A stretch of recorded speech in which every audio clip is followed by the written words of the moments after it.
Olá, boa noite. Boa noite, pessoal. Hoje é aí quarta-feira, iniciando nossa live, a live da Formule das quartas-feiras.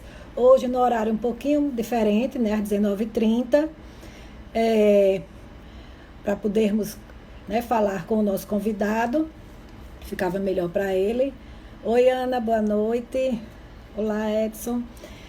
Bom, meu nome é Luciana Liberato, sou farmacêutica da Formule Farmácia de Manipulação e sejam muito bem-vindos, né, à nossa live, que como muitas pessoas estão acompanhando, nós estamos fazendo diversas lives, né, uma sequência de lives, abordando diversos assuntos e convidando, né, profissionais da saúde que são referência em suas áreas de atuação, voltados para discutir um pouco sobre a Covid-19 e temas relacionados. Espero que estejam gostando. Nas últimas lives, nós focamos muito, né, no novo coronavírus e na doença que ele gera.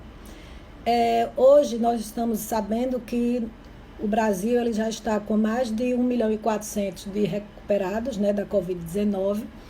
E isso é muito bom, né, muito importante, frente ao que o mundo todo está vivendo. E o nosso estado, Rio Grande do Norte, é um dos 5, né, que tem números bastante esperançosos, onde juntamente com Roraima foram os 2 que tiveram um número menor de mortes pela doença.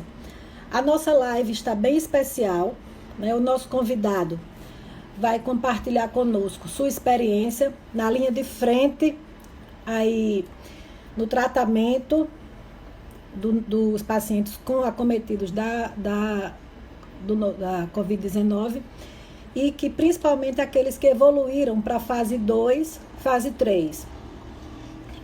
Por isso a escolha do tema, né, que é a visão do médico intensivista no combate à Covid-19.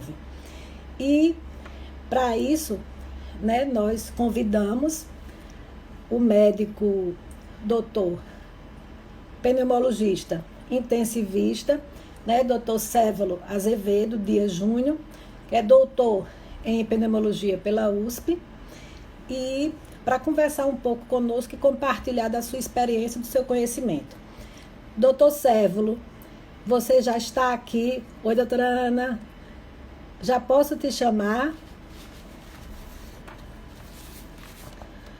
Oi, socorro. Eu não lhe vi ainda. Se tiver, me dê um oi para a gente conversar.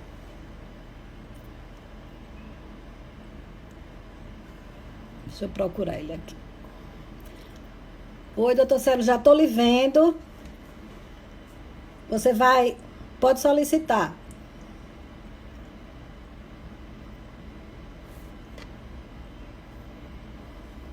Pronto.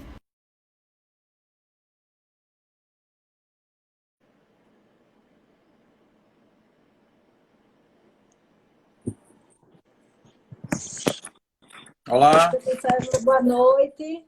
boa noite, boa noite, boa noite a todo mundo que nos assiste. Tá me ouvindo bem? Tá me Tô, vendo? tô lhe ouvindo, tô Tudo lhe ouvindo bem, ok? tudo Certo. sim. Então, bom, primeiro é um prazer tê-lo conosco, né? Então, em meu nome, em nome da Formule, quero agradecer por ter aceito o nosso convite para estar aí compartilhando seu conhecimento e informações com o pessoal aqui que está conosco. Com relação, antes de nós começarmos e fazer um breve resumo, gostaria que você se apresentasse para o pessoal, né? Eu já falei, mas falar alguma coisa Tá, então às eu ordens. sou pneumologista de formação e trabalho também muito na área de terapia intensiva por conta da nossa própria formação mesmo, na área de pneumologia, eu atuo muito dentro da UTI. E Uhum. hoje eu estou coordenando a UTI que cuida dos pacientes de Covid no Hospital do Coração. Além de fazer as atividades de pneumologia ambulatorial e também em hospitais, né? Hospital da Unimed, Hospital do Coração, no UOL, enfim. Certo. Ok. Bom, então, como o doutor Cédulo falou, ele está, né, coordenando o chefe da UTI Covid do Hospital do Coração, e ninguém melhor do que ele também para conversar sobre essa questão do médico intensivista. O trabalho do intensivista, né? Então, para a gente começar a conversar, da importância desse profissional que são responsáveis por acompanhar o tratamento daqueles pacientes, principalmente os pacientes que evoluíram para casos mais graves, que necessitaram, né, da unidade de terapia intensiva, e é uma especialidade que presta um suporte avançado, né, à vida desses pacientes que têm essa dificuldade, na maioria das vezes, bastante aguda, né, com relação a alguma função vital que esteja sendo bem comprometedora para a sua sobrevivência, muitas vezes. E eu acho importante citar que o intensivista, eu li que ele é treinado para lidar com o paciente grave, principalmente nesses casos da Covid-19, por exemplo, a questão da avaliação adequada do doente, né, a identificação precoce, o tratamento que muitas vezes tem que ser resolvido, às vezes de forma tomar decisões mais rápidas. Então, lidar com esse tipo de quadro, aplicação do medicamento, uma questão de uma intubação. Então, essa tríade, avaliação, identificação e tratamento é o que vai garantir, né? A tríade vai garantir que a pessoa saia desse estado de gravidade e possa se recuperar. São esses profissionais que direcionam o tratamento e a conduta de cada caso, em se tratando da Covid-19, que, principalmente por se tratar da Covid-19, estão mais expostos a uma carga viral, né, elevada, né, mais elevada, e realmente é um trabalho brilhante e que requer muita dedicação, amor à profissão, né? Então, antes de entrarmos na nossa pauta, quero deixar aqui a admiração, né, a minha admiração pelo seu trabalho e dos seus colegas, e o que os seus colegas desempenham, né? Vamos lá. Começando pelo começo, sem ser redundante, mas sendo mesmo, a Covid chegou aí, a Covid-19 chegou e a pandemia se instalou. Né? Sabemos que as condutas no começo estavam muito, né, deu uma reorganizada, mas de qualquer forma não estavam tão claras em relação principalmente aos pacientes, tanto no início, mas que evoluíram para casos mais graves, né? Tanto no sintoma mais leve como aqueles que partiram para a fase inflamatória. Com esse início, como foi esse início para vocês, né, para receber esses pacientes com quadros mais complicados, essa rotina no início sem protocolo específico, sem ter ainda como definir, né, fase 1, fase 2, A e B, fase 3, como é que foi, doutor? Veja só, tudo que é novidade na área de medicina, e principalmente quando a gente fala de doença infecciosa, assusta um pouco, né? Uhum. Para não dizer muito. Assustou todo mundo. Isso. Então, quando a gente começou a ver a pandemia se espalhando para a Europa e depois, principalmente, países muito visitados por turistas brasileiros e do mundo todo, a gente sabia que mais cedo ou mais tarde ia chegar, porque não tinha por que ter chegado lá e não chegar aqui, né? Uhum. Então, a gente sabia que ia chegar e por isso se preparou, pelo menos com relação à proteção, protocolo de cuidado, como tratar desses pacientes, como acolher os pacientes, onde internar. Isso tudo foi feito. Eu acho que todos os hospitais, eu diria do país inteiro, devem ter participado disso, porque em todo canto, eu li recentemente que mais de 90% das cidades brasileiras já tem pelo menos um paciente com Covid confirmado. Então, acho que todo mundo se preparou para a chegada, né, dos pacientes. E com a gente não foi diferente. Então, existia e ainda existe aquele receio, aquele temor de se contaminar, que no começo era muito mais intenso, naturalmente, porque era tudo desconhecido. E hoje não, hoje já é menos traumático, já é menos... Eu acho que já põe menos medo na equipe médica de uma maneira geral, quando a gente está diante de um paciente com Covid. Mas o início do tratamento, na realidade, a gente só fez o que a gente aprendeu ouvindo dos outros, né? O que a gente aprendeu ouvindo da China, o que a gente aprendeu ouvindo dos países europeus, principalmente os do Ocidente. E naquele momento inicial ali era muito um tratamento de suporte. A gente praticamente ficava acompanhando o paciente e tentando melhorar um ou outro sintoma, muito mais com medicação sintomática propriamente do que com alguma terapia específica ou qualquer coisa do tipo. O primeiro paciente que a gente viu, a primeira paciente do estado foi uma paciente que foi vista dentro do hospital que eu trabalho, e ali não nos trouxe problema, porque foi uma evolução bem tranquila.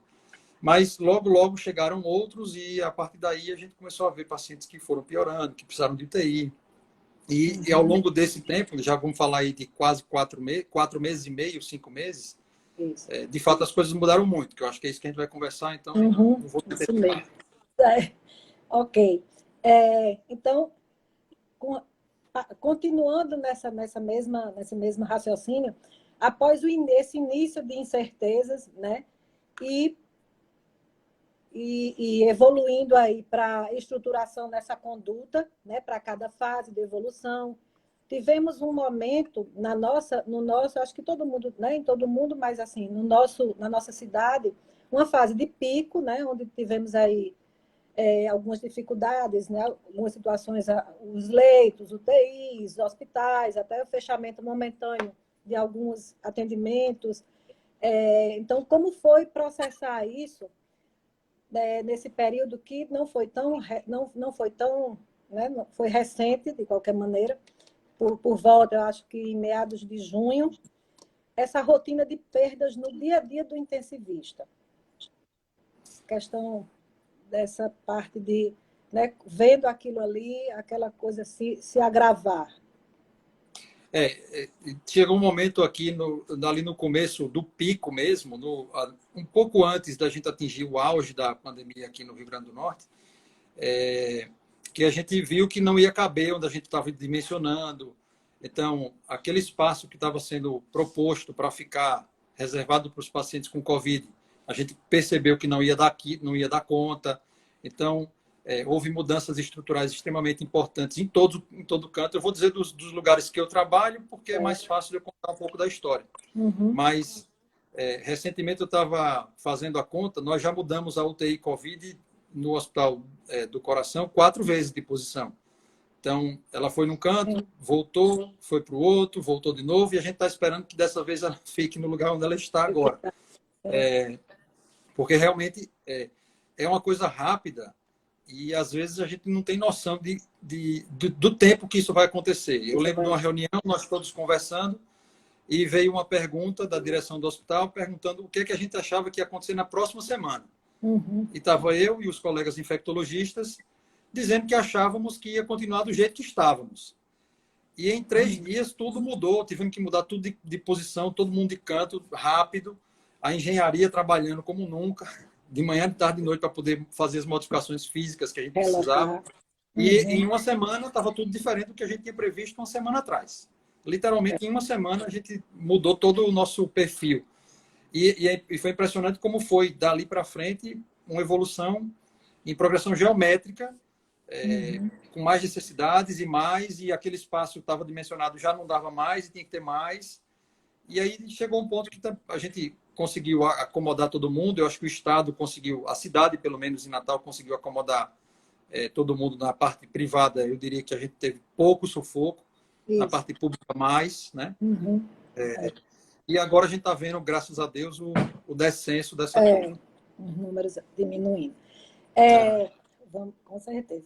Quando falamos aí na realidade dos pacientes que, às vezes, né, em algumas situações, têm a sua doença agravada, é sabido que existem os grupos, né, os grupos adultos, os grupos saudáveis, né, as pessoas saudáveis, e as pessoas do grupo de risco, que já se sabe também quais são, né, as situações, a questão do obeso, da diabetes, sabendo que desse geral do grupo de risco, o obeso ou sobrepeso realmente tem uma característica,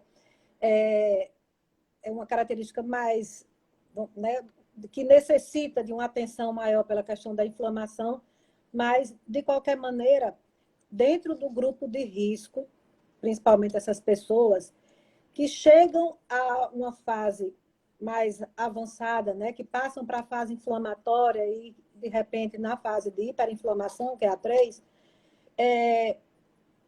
que a gente vai abordar, falar muito nessas duas fases, principalmente, o que, doutor, tem percebido e notado em relação à diferença de evolução, né, do indivíduo saudável para um indivíduo de grupo de risco.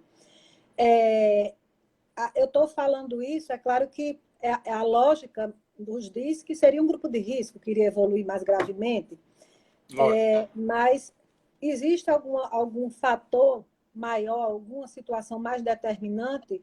Seria, de repente, importante falar um pouco sobre essas fases? Veja, com relação aos pacientes que não fazem parte do grupo de risco, a gente realmente viu pouquíssimos casos evoluindo para uma fase mais importante da doença, precisando de ventilação mecânica. Então, vamos falar de fase 3, como você está citando. O paciente com uma doença inflamatória mais grave, com uma doença pulmonar mais grave e, consequentemente, precisando de ventilação mecânica. Eu busco muito na mente, mas não acho um paciente específico que eu tenha lembrança de ter visto, pelo menos recente, com certeza não.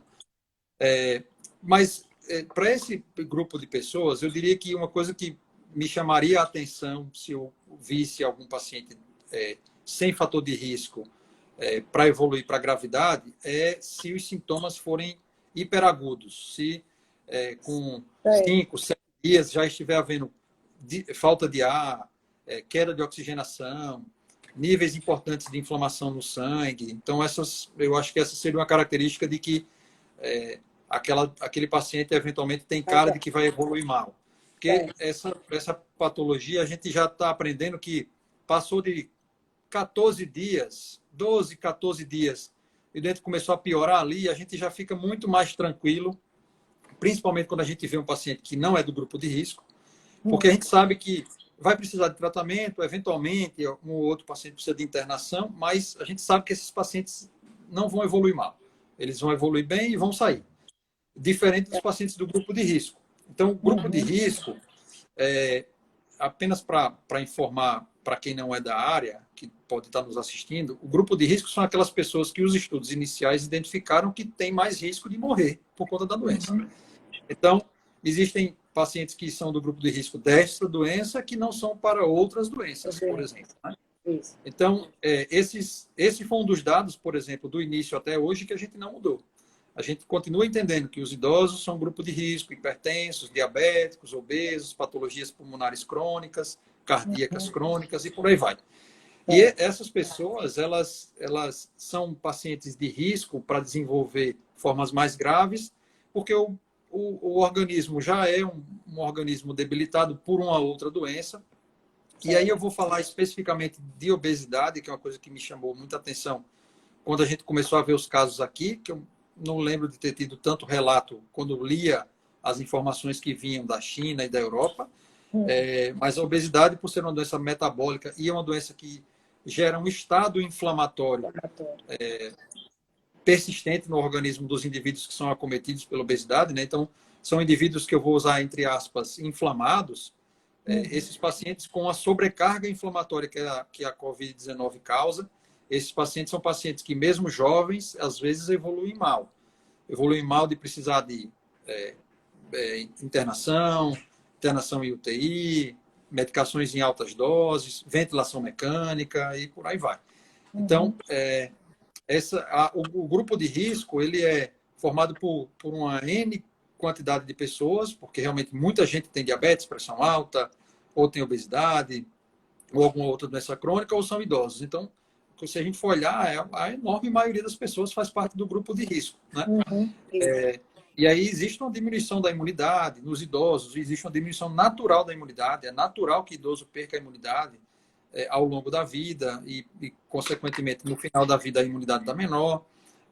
Os pacientes os organismos já existe uma sarcopenia, diminuição da massa muscular, diminuição diminuição da reserva que o paciente tem realmente para aguentar um estado inflamatório grande, um estado inflamatório grave, um trauma tão grande, que trauma não é só queda batida, enfim, o trauma que a gente chama na medicina é um trauma que pode ser clínico ou cirúrgico. Então, é um trauma clínico muito importante para o organismo, uma reação inflamatória exacerbada por uma doença como essa, que está causando a Covid-19, por um vírus, o novo coronavírus. Dentro desses grupos, porque o grupo de risco, como você falou, né? Ele está ali ligado àquelas pessoas, aquele grupo que tem mais probabilidade de desenvolver formas graves da doença. Exato. Existem, que é duas perguntas que eu vou só citar, porque está dentro do que a gente está falando.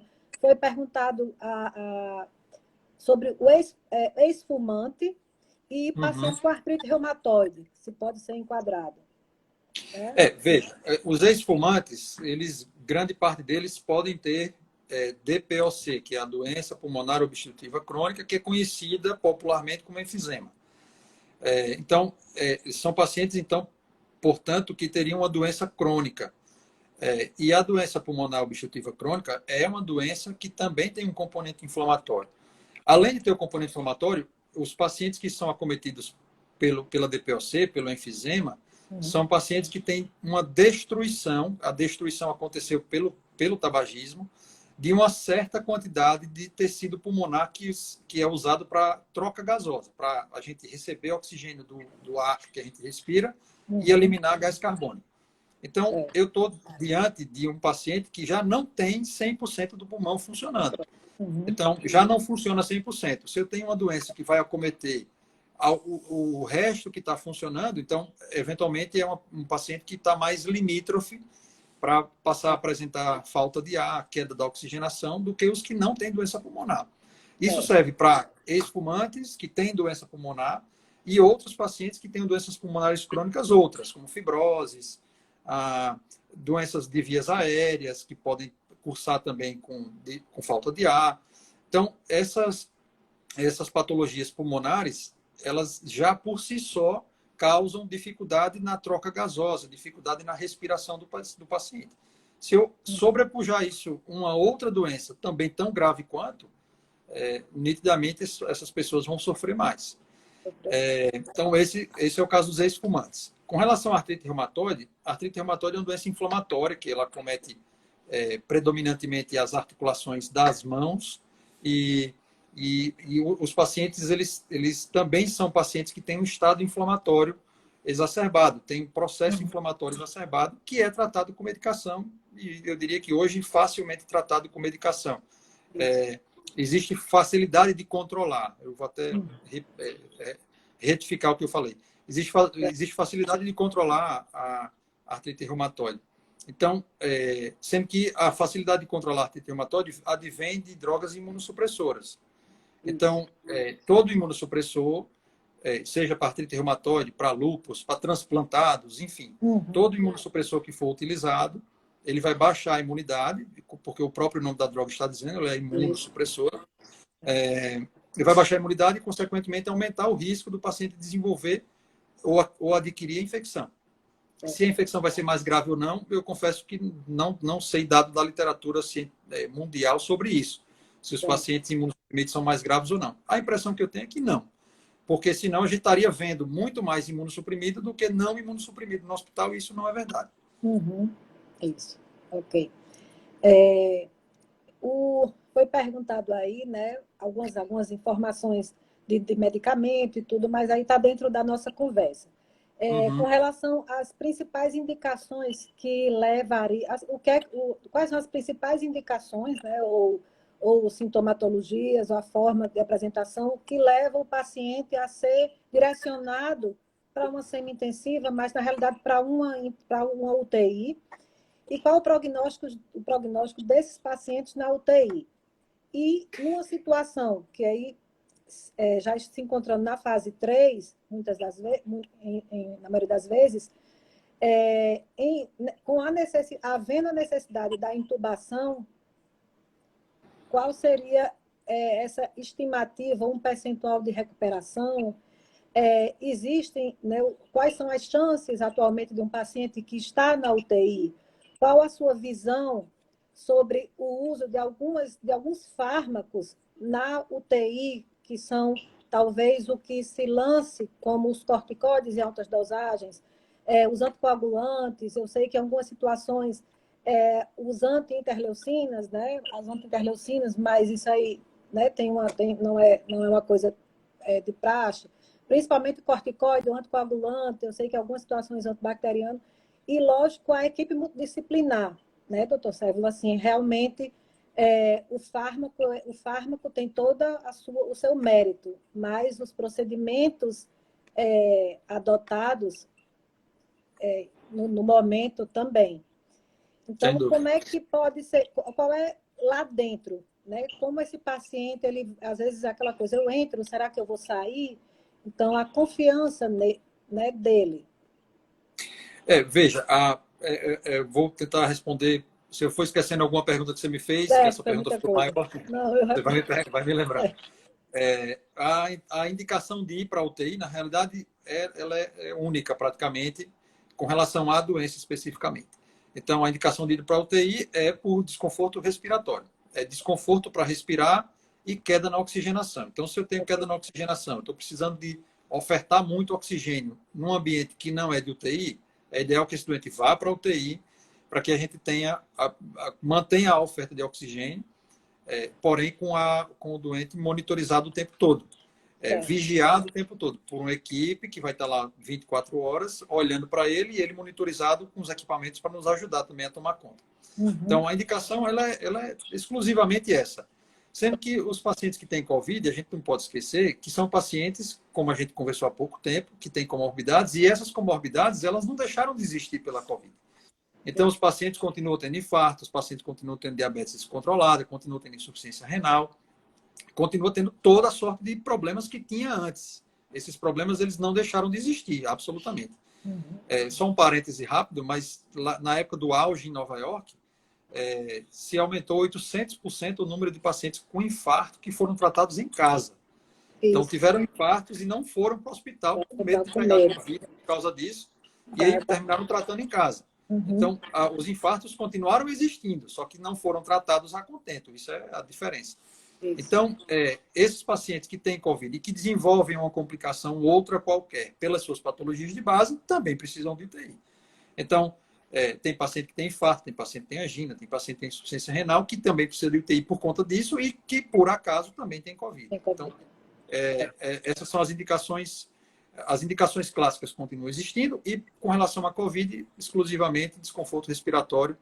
Eu não Certo. diria mais nada aqui para você. Com Uhum. relação então, ao cuidado depois que entrou, realmente o cuidado multidisciplinar acho que faz uma diferença enorme. A gente tem que lembrar que esse vai ser um ambiente onde o paciente não vai receber visita, então a gente precisa muito do apoio da enfermagem para, quando ele está acordado, colocá-lo em contato com a família. O celular ajudou muito nisso, porque a gente faz videochamada, ele se comunica, porque o paciente, quando não se comunica, começa a ficar deprimido. A fisioterapia nos ajuda muito, mudando o paciente de posição, porque existe uma posição normalmente que o paciente que se sente mais confortável para respirar, que a oxigenação, inclusive, melhora. Então, o fisioterapeuta ajuda a fazer isso. A nossa parte médica é mais com relação a remédio mesmo, medicação. Então, você falou de corticoide, anticoagulante, então eu vou tentar ir devagarzinho com cada um deles. Mas, no começo, a gente não usava nada, literalmente nada de remédio. Então, depois a gente começou a ver nada, entre aspas, né, lógico. Depois a gente começou a ver estudos saindo que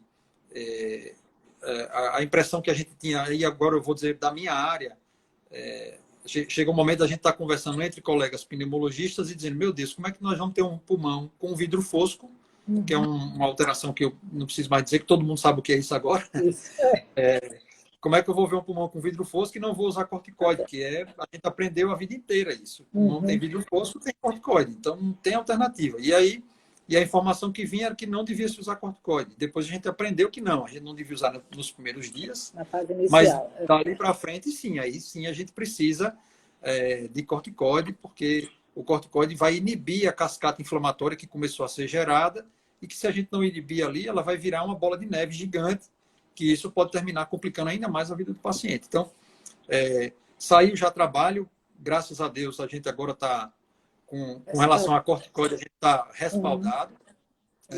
o respaldo é um respaldo potente, vamos dizer assim, é um trabalho bastante interessante que foi usado dexametasona, mas que com certeza não foi o efeito de droga, e sim o efeito de classe de droga, então é o efeito de corticóide. Então, qualquer outro corticóide pode fazer o mesmo efeito, e a gente vê na prática que faz.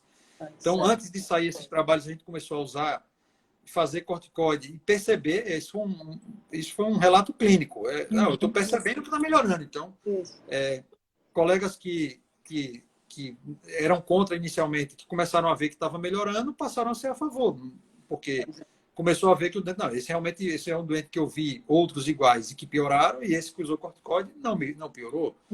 Então, depois veio a comprovação científica. Então, a gente está vivendo eu vou chamar entre aspas, mas uma medicina meio de guerra, que a gente faz e depois a gente aprende. É diferente do que a gente faz a vida toda, que a gente aprende e depois faz. Com relação ao anticoagulante, é diferente, né? Com relação ao anticoagulante, é outra classe de remédios que a gente também aprendeu a fazer. Isso veio graças a um trabalho inicial do grupo de São Paulo, do grupo do Sírio-Libanês, especificamente, que mostrou que os pacientes tinham um extenso grau, uma elevação muito alta de dímero, que é um marcador de coagulação exacerbada no sangue, e esses pacientes que evoluíam mal.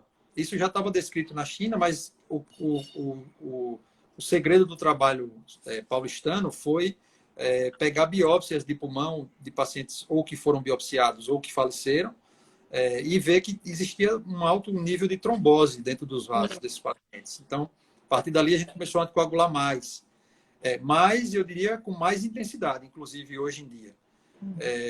Que o medo sempre é um evento de sangramento, né? Quando você usa anticoagulante, você aumenta o risco de sangramento, mas se não houver sangramento, enquanto não houver sangramento, a gente vai com anticoagulante em doses altas mesmo, para a maioria dos pacientes que estão graves, né? Pacientes menos graves usam menos doses de anticoagulante, os mais graves, mais doses de anticoagulante. E você me perguntou também sobre anti-interleucinas, né? Que são os biológicos. Então, tem trabalho com... Os trabalhos mais clássicos é com anti-interleucina 6, que é uma interleucina bastante associada à cascata inflamatória, a realimentação e a retroalimentação da cascata inflamatória. Então, o anti-interleucina 6 só tem uma droga, então eu vou dizer o nome dela comercial, que é o Actemra, que é o tocilizumab. Então, essa medicação foi usada muito na Europa. Na Espanha se usou muito. Eu tenho uma amiga pessoal que mora em Barcelona que me disse que usou bastante lá. E nós usamos aqui em alguns pacientes, eu diria que alguns com desfecho extraordinário e outros que não fez diferença. Como todo remédio. Então, toda medicação é assim. Tem paciente que vai responder, tem paciente que não vai responder. A gente ainda não sabe qual é o time ideal, qual é o momento ideal de fazer isso. E hoje eu confesso que não li ainda, porque eu soube agora há pouco tempo, que tem um estudo do grupo de Coalizão, que é um grupo de pesquisadores brasileiros que está fazendo estudo no Brasil todo. São vários estudos Coalizão 1, 2, 3, 4. Eu sei que tem até o 7. Também tem um Coalizão que está usando tocilizumab. Que eu soube hoje, eu não li ainda, não vi nada publicado, que tinha dado um resultado negativo, ou seja, que não tinha sido benéfico. Então, a gente precisa de comprovação disso, porque já tem relatos prévios na literatura de que é benéfico, e a gente vê alguns pacientes que se beneficiam demais. Então, a se comprovar e a se estudar, e ainda sem definição. Certo, ok. Acho que respondi tudo. Tudinho, certinho. Com relação ao que a gente estava falando, até a gente já comentou, você já comentou aí sobre essa questão do jovem, saudável e tudo, mas para uma pergunta que sempre está sendo muito, eu estou ouvindo muito, está sendo realmente, está aparecendo muito, casos de jovens saudáveis, sem comorbidades, que chegam a óbito, e idosos, né, que respondem bem ao tratamento. Será carga viral exposta, imunocompetência, genética, ou... Carga viral, eu diria, eu não vi nada. Se fosse carga viral, a gente já saberia, na realidade, porque eu acho que já teria sido estudado isso. Carga viral, eu confesso que não li nada sobre isso e acredito muito pouco que seja assim. Eu acho que vai muito mais da resposta individual. Se a gente olhar para o que o nosso organismo, acontece com o nosso organismo, quando a gente está frente a qualquer outro quadro viral, qualquer, todo mundo conhece alguém que fica com uma gripe, de novo, entre aspas, durante um mês, e conhece também pessoas que, fulano pega uma gripe, em 3 dias está bonzinho. Eu acho que é muito da resposta Imunológica. do hospedeiro, a resposta imunológica de quem vai receber a infecção. É tanto que existem casos assintomáticos. Existem casos assintomáticos em idosos também. Isso. Eu vou dar o exemplo aqui da avó da minha esposa, que teve e ninguém sabe como é que ela teve. Todos os cuidadores tiveram, a filha que cuida também teve, que eu acho que até que está nos assistindo. Mas que a avó da minha esposa teve e ninguém sabe como é que ela teve, porque não passou incólume, não teve absolutamente nenhum sintoma. A gente só sabe porque fez sorologia depois. Sim, o que está acontecendo, assim como em algumas outras doenças também, né? Pode acontecer. Exatamente. Com relação ao tratamento precoce, né? Então, você tem notado alguma diferença na evolução da doença para as fases mais graves naqueles pacientes que aderiram ao protocolo do tratamento precoce e também a quimioprofilaxia? Quer dizer, que essa abordagem precoce, aqui a gente está assim, querendo a percepção, né? Assim, se isso gerou algo. Assim, Veja, essa é a pergunta que mais causa embates hoje, eu acho que é essa daí. Inclusive entre nós, em grupos de médicos também, o pau só canta aí. Mas veja, a gente não tem como, eu pelo menos não tenho como lhe dar essa resposta por um motivo muito simples. Porque eu não me lembro de ter visto nenhum paciente internado que não tenha usado, certo? Então, todos que internaram usaram em algum momento, no começo, no meio, depois, enfim. Então, eu não tenho como ter a impressão, é como mensurar, a história que ele disse, que eu via sem e depois via com. Eu não tenho como mensurar. Para mim, individualmente, é impossível mensurar. O que eu já li de trabalho é que, pelo menos, o tratamento no início, agora início que eu estou falando, no primeiro, no segundo dia de sintoma, os trabalhos, quando existem, são escassos e ainda não são de boa qualidade para a gente responder essa pergunta. Depois dessa fase, na fase 2, fase 3, os trabalhos já responderam e eu acho que está muito claro que não tem diferença você usar já numa fase avançada da doença. Se a gente for imaginar que a gente está falando e aí a gente está falando de hidroxicloroquina, azitromicina e ivermectina, né?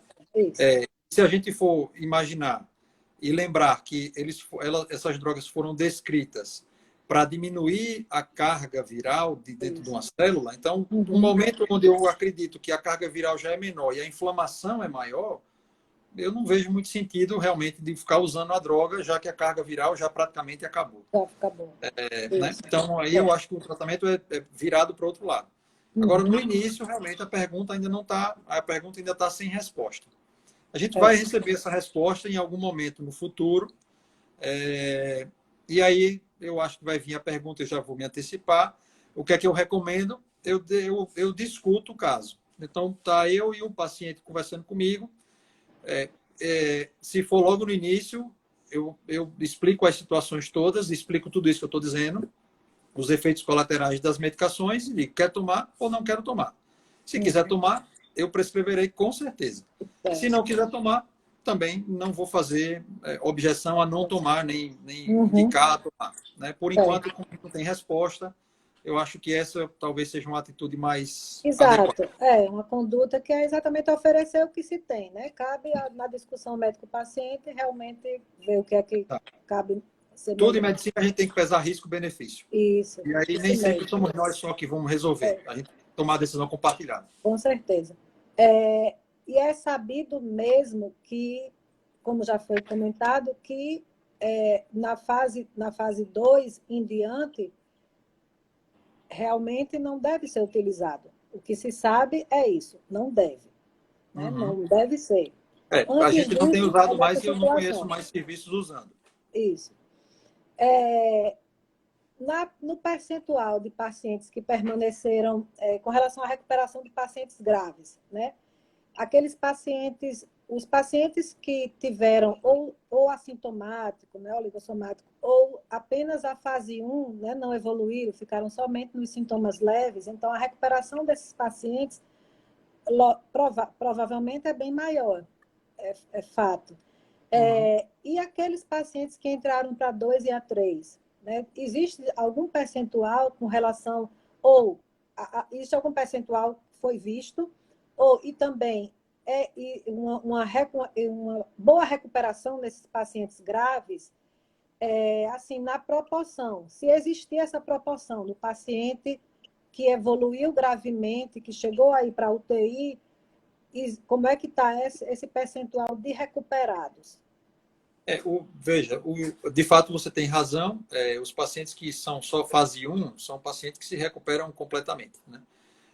Pacientes que são fase 2, fase 2A e 2B, vamos chamar assim, são pacientes que também se recuperam, né?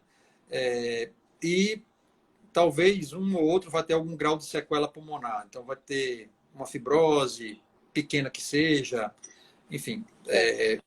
E os pacientes que são fase 3, que eu acho que essa é mais a sua pergunta, que são os pacientes que vão para ventilação mecânica, que vão precisar de intubação, medicação. Então, esses pacientes realmente são os pacientes que nos preocupam mais, porque a gente vê que o índice de mortalidade é alto, alto, eu vou dizer aí, chutando para mais de 30%, com quase toda certeza.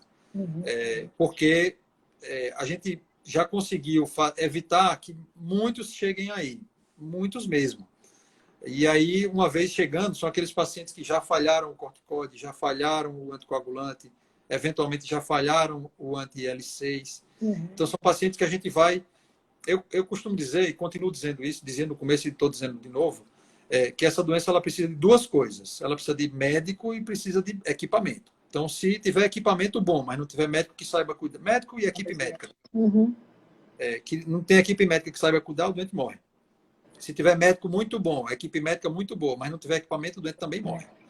Então, a gente precisa de ter as duas coisas, equipe médica boa, experiente no assunto e equipamento bom, para que a gente dê condição do paciente. A gente não, em algum momento, a gente tem que dizer assim, esse doente a gente não pode deixar esse doente morrer. Então, vamos dar suporte e fazer tudo que precisar para que dê tempo do organismo dele acabar com essa bagunça inflamatória e ele voltar a se recuperar. Então, realmente, alguns pacientes a gente não consegue sucesso nisso, e isso vem muito exatamente das comorbidades, de como era o paciente previamente. Às vezes são pacientes muito idosos, às vezes. Então, nós já tivemos paciente de 100 anos internado. Então, um paciente de 100 anos para aguentar um tranco desse é muito difícil. Com certeza. É uma coisa que você falou, a própria questão, né, da sarcopenia, isso afeta muito, né, doutor Sérgio? Que ele já vem com essa sarcopenia e, se sair, vai sair com ela também, ou às vezes até bem mais. Bem mais. Com relação, nessa parte da fase 3, né, onde não teve os medicamentos utilizados, não impediram a necessidade da intubação, ou o fato dele estar sendo, né, ele foi intubado. Essa, como você falou, é mais ou menos em torno de 30%. Isso daí. Isso, durante a intubação, né, o paciente lá, ele vai ele está totalmente inconsciente e tudo, mas como é que é isso visto na UTI? Assim, vocês lá, tem alguma característica diferente de um cuidado de alguma droga, além do que ele já estava usando, de algum fármaco? Não. Na realidade, assim, aí nessa fase a gente vai ter que ter cuidado com infecções oportunistas, que elas acontecem em todos os casos de pacientes que estão entubados, e o COVID não é diferente. Então, antibiótico, droga vasoativa, que às vezes a pressão cai ou a pressão sobe demais e precisa baixar, mas precisa baixar com remédio. Eu acho que o principal cuidado é a parte de ventilação mecânica, que a gente não pode causar um dano adicional ao pulmão. Então, o pulmão já tem um dano muito importante. Então, é para assim, nesse segmento, a equipe de fisioterapia é extremamente importante. Então, é extremamente importante nos ajudar a não causar um dano maior. Então, ventilar de uma maneira protetora, existem várias técnicas e tem várias técnicas para isso, e a ideia nossa é que essa ventilação protetora aconteça. Às vezes a gente precisa pronar, às vezes a gente precisa virar o paciente de barriga para baixo. Enfim, essas coisas são técnicas que se usam não só de Covid, mas que a gente já sabe de outras patologias e que a gente precisa usar. Lançar a mão. Paciente recuperou. Já existe aquela informação das sequelas, né? Então, tem alguma dado a mais com relação a, já se fala em síndrome pós-Covid? Lógico que isso é muito novo, até porque os pós estão acontecendo agora. Isso. Né? Principalmente os pós das situações mais graves. Então, é sabido sequelas neurológicas, ou a própria astenia, a fadiga, a sarcopenia, que é um fato. Alguma outra, além disso, assim, alguma orientação? Você até resumiu bem. A gente tem, da parte de sequelas, a gente tem que lembrar sempre de doenças respiratórias, então, que é uma preocupação sempre, porque dependendo do grau de extensão que foi o acometimento inicial, o paciente vai apresentar realmente um grau de sequela que pode ser grande. A gente até tem começado a estudar já, discutindo com os colegas, o que a gente fazer com determinados graus de fibrose que a gente vê. A gente tem hoje no mercado drogas antifibróticas, que são usadas para outro fim, que fatalmente teria que ser uma medida judicial e contar com a boa vontade do juiz, porque são drogas muito caras, mas que ainda não tem definição disso de literatura. Como é uma doença que eventualmente ela pode ser muito trombogênica, ou seja, tem muita formação de coágulo, então o paciente pode ter AVCs, né? Exatamente, AVCs, trombose nas pernas, enfim. Então, essas são sequelas também que podem acontecer. E agora eu acho que quando a gente vê o paciente saindo da UTI, uma das que chama mais atenção é a fraqueza muscular natural do paciente que passou muito tempo internado. Perde muita massa magra. Que perdeu muita massa magra, que recebeu muito tempo de curar, que é uma medicação para fazer um bloqueio para a gente poder ventilar da forma como a gente acha que... E aí a gente entende que é necessário. Então, essas são as... Mas isso tudo, eu diria que tudo recuperável. Insuficiência renal, infelizmente, a gente tem visto muita insuficiência renal nesses pacientes, também recuperável. Certo. E até a questão mesmo de um bom acompanhamento, assim, um fisioterapeuta, né? Uma fisioterapia para essa questão da expansão da caixa torácica no pós, que às vezes tem muita gente que fica com isso mais endurecido, né? Assim, com menos flexível, talvez, pelo próprio tempo de intubação. Exato. A pandemia afetou diretamente a vida, né, claro, de todo mundo. Isso é indiscutível. Imagino que os profissionais que estão lá, como você, diariamente convivendo com a doença, com o paciente, com as perdas desses pacientes, em alguns casos, com a perda de colegas ou adoecimento desses colegas. Então, como está o dia a dia, né, o cenário no nosso estado com relação a isso, e também as famílias, suas famílias, as famílias dos profissionais que atuam nessa frente, se existe um protocolo específico para esse profissional, para tanto a sua proteção na contaminação, quanto dos seus familiares. Não, veja, o dia a dia no hospital... O dia a dia no hospital mudou muito, isso é indiscutível, né? Imagine se as pessoas que não convivem com os pacientes ou com os doentes já se mudou, imagina para a gente que convive o dia todo, né? O dia todo e todos os dias, praticamente. Então, mudou bastante. Mudou muito, mudou nossos hábitos todos, hábito de uso de máscara, hábito de lavar a mão. Então, a minha mão hoje é toda cortada, de tanto que eu lavo e passo água. Que é de fissura, né? Exatamente. Seca demais e termina fissurando. Mas, enfim, então são hábitos que foram mudando. Com relação à nossa própria proteção, então, os equipamentos de proteção individual, eles no começo foi uma coisa muito assustadora para todo mundo, e eu diria que principalmente na parte pública, que muita gente ficou com medo de não ter EPI. Não tem. Eu diria que hoje a gente não sofre mais com isso, e definitivamente nem sofre mais, e nem acho que se houver uma segunda onda, que eu espero que não aconteça, nem vai sofrer. Porque realmente a EPI é uma coisa que eu acho que já está bem definida, tem em todo canto, e a gente já aprendeu a usar, manusear, Isso. a ter segurança com os EPIs, então isso é uma coisa que já nos ajuda a ficar mais sossegado. E com relação à proteção da gente vir para casa, a gente estabeleceu como rotina, toda vida que a gente entrar no ambiente, que é o ambiente separado para pacientes com Covid, quando a gente vai sair dele, a gente toma banho no hospital. Então, toma banho, troca toda a roupa do hospital, que a gente tem que estar sempre com a roupa de dentro do hospital e não mais com a nossa, e um jaleco branco. Então, hoje, praticamente, quem trabalha com Covid não usa mais essa roupa. Então, você chega, então eu chego com a minha roupa habitual de casa, troco imediatamente para a roupa do hospital e passo o tempo todo com aquela roupa do hospital. E quando eu preciso examinar, eu vou me cobrir ainda mais. Colocar ainda mais equipamentos para cima, avental impermeável, avental, exatamente, luva, máscara, face shield, então tem touca, propé, enfim. E aí quando a gente sai, mesmo estando completamente vestido, quando a gente sai do ambiente para vir para casa, a gente tem por hábito e por recomendação, a recomendação da CCIH, da Comissão de Controle de Infecção Hospitalar, que a gente tomasse banho. E esse banho serve exatamente para que a gente diminua a quantidade de vírus que tem no corpo como um todo. Na região do pescoço, que ela fica mais desprotegida, na canela, quando você senta, que ela, às vezes, a calça sobe, cobre, levanta, né? Para as mulheres, principalmente, que usam menos meia do que os homens. Então, esse banho serve para isso e eu acho que diminui bastante o risco de contaminação.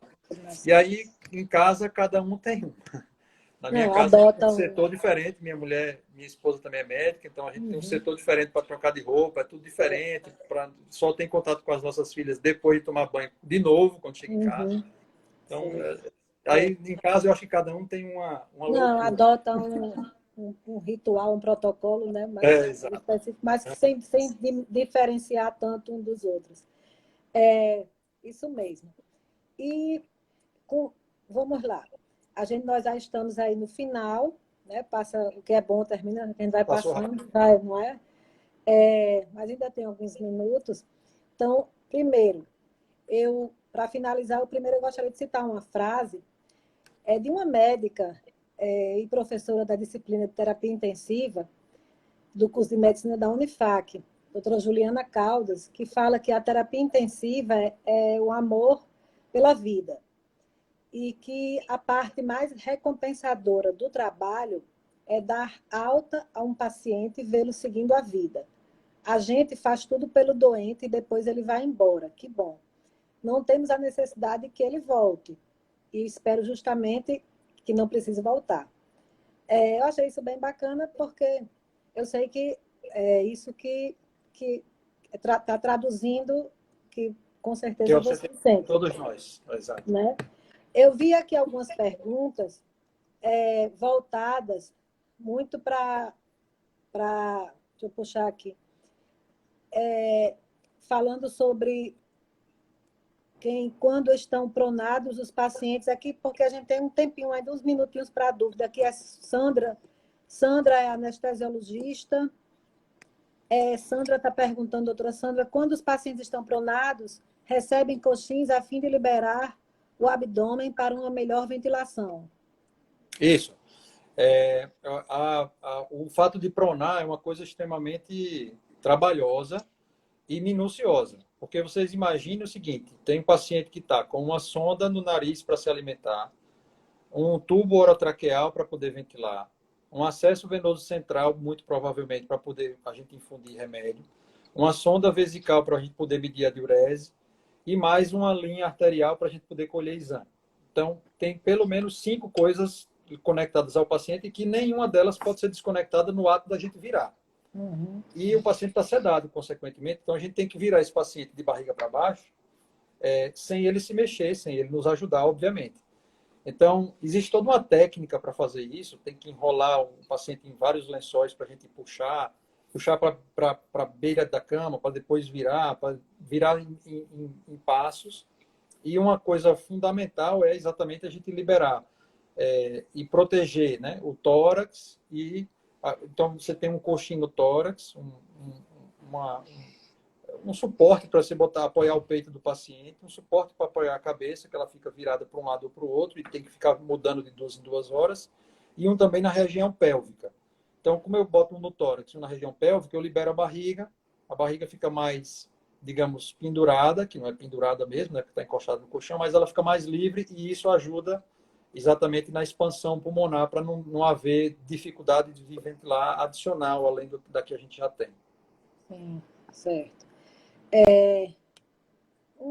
Inclusive, essa pergunta foi feita no início, mas eu estava esperando, da Sandra, e a sua colega epidemiologista Ângela Bonifácio disse: mais seguro impossível. Oi, Anjinha. Ela fez uma live com a gente semana retrasada. E a doutora Sheila Cardoso também entrou aqui, que é a nossa fisioterapeuta, Sim. ela sabe bem o que a gente está fazendo. Sim, certo. E tem a pessoa aqui identificando, eu não consigo entender o nome do Instagram, mas ele está perguntando se você já usou o tofacitinib. Não. Não. É um outro. É um inibidor de interleucina, né? Isso, exatamente. Que a gente não usou aqui ainda. Eu vi relatos, se não me falha a memória, é anti-L1, mas a gente não usou aqui. Eu sei que o custo é bem mais alto do que o tocilizumab, que tem um custo alto, mas nós não usamos, e eu vi trabalho, inclusive, com eles, com essa droga. Trabalho até com resultado positivo. Mas não usamos aqui. E que eu saiba, aqui em Natal também não sei de nenhum grupo que usou. Certo. Bom, é isso. Eu gostaria que você mandasse um recado aí para todos que estão conosco sobre a sua percepção, a perspectiva em relação aí a essa pandemia. É muito importante ouvirmos isso de um médico intensivista, né, que está aí na linha de frente no dia a dia. Eu acho que assim, a gente está vivendo a fase boa agora, que é a fase de diminuição do número de casos. Sendo que eu acredito que eu particularmente sou um defensor de que a coisa ainda não está resolvida completamente, então a gente não pode aceitar as imagens que a gente viu no final de semana daquelas aglomerações em praias, porque aquilo fatalmente vai dar errado. Isso. Então eu acho que a gente tem que aproveitar o momento que está bom, manter o momento que está bom, e aguardar as vacinas, que elas vão chegar. A gente já viu aí nessa semana também que elas vão chegar. Isso. Né? Várias Então, vacinas, né? Várias combinações. eu não tenho dúvida nenhuma que vão sair mais de uma vacina. Vai sair 2, 3, 4 vacinas, com certeza. Não tenho dúvida. Certo. Então, eu quero agradecer primeiro a todos que participaram aqui conosco. A live ela está gravada no IGTV da Formule, certo? Vai estar lá já já. E a grande oportunidade aí de ter o doutor Cévolo conversando aqui com a gente. Muito obrigada. Mais uma vez, reforço a admiração pelo seu trabalho, pelo trabalho de vocês todos que estão desenvolvendo, atuando na recuperação de tanta gente. Muito Agradeço obrigada. o nome dos meus colegas também. Vamos fazer uma foto aqui, para a gente já postar. E é isso, tenha um bom descanso e boa sorte para todos nós. Boa noite a todos. Boa noite. Tchau.